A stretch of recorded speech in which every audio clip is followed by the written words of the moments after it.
jazz trombita szakon végeztem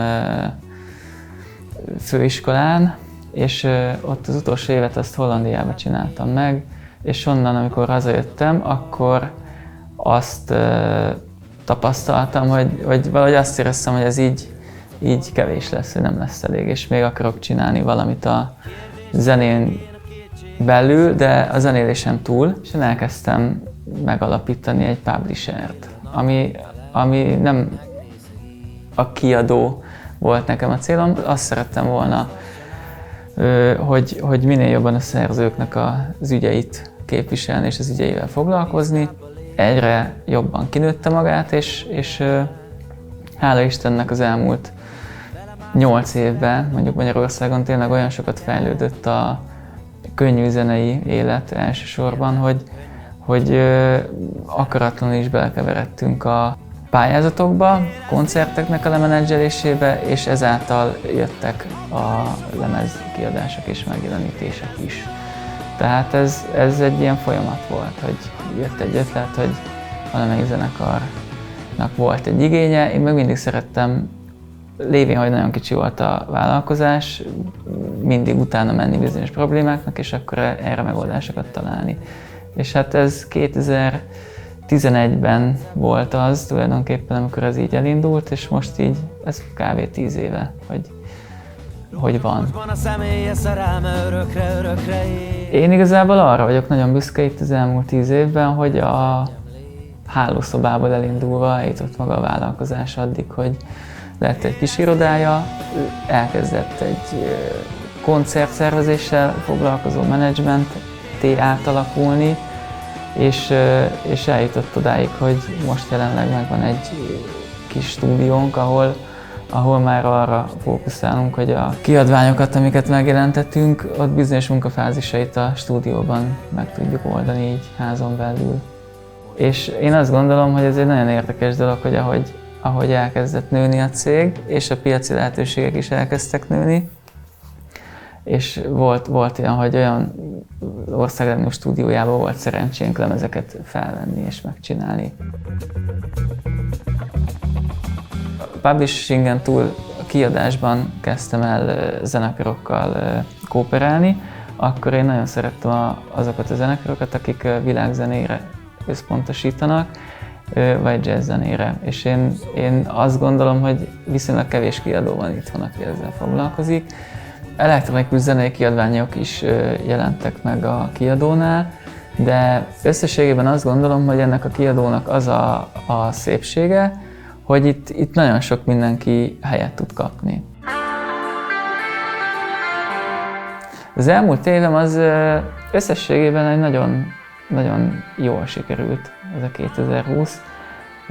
Rengeteg dolog történt a kiadó életében, ami időszerű volt, és nem tudtuk megtenni az előző évek hajtásai miatt. És megjelent az első bakelit kiadványunk is, amire nagyon büszke vagyok, meg is tudom mutatni. Azon túl, hogy itt bakeliten is lehet látni a From Palermo-nak a lemezét, ezt CD-n is kiadtuk, és szerintem tök jól néz ki így a kettő együtt, hogy a kistesó és a nagytesó.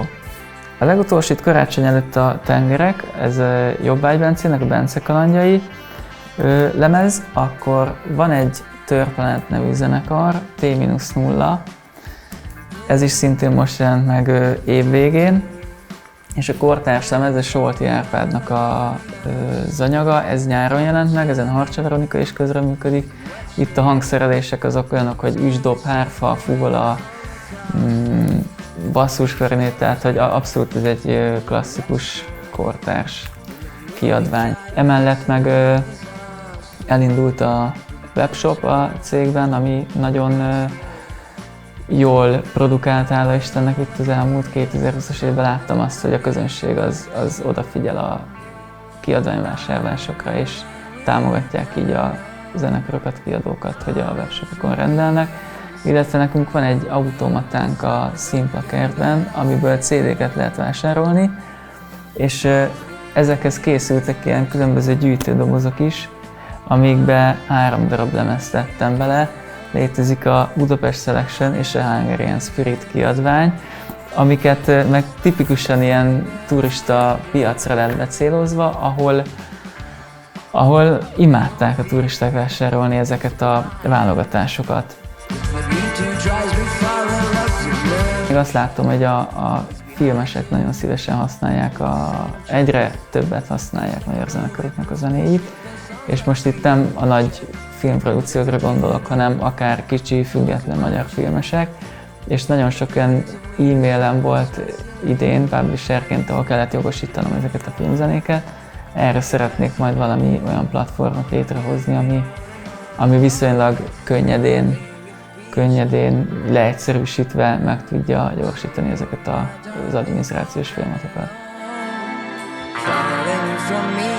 Az indie kiadóknak a legnagyobb jelentősége van a zenei életben. Ugyanis azt gondolom, hogy valójában minden fontos az ott dől el az indie szegmensben. Tehát az összes újítás, az újdonság, az nem tud kibontakozni, tehát nem kap lehetőséget arra, hogy megvalósuljon, hogyha nincsenek indie kiadók.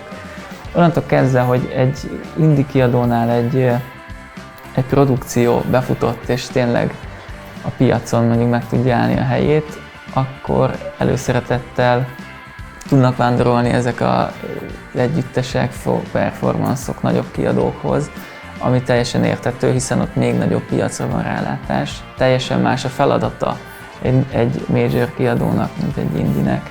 Én azt gondolom, hogy maga az indie kiadó az együtt építi a brandet a zenekarral, egy előadóval, míg a major kiadó az meg az egész piacon üzemelteti ezeket a felépített előadókat. És ez teljesen két különböző dolog.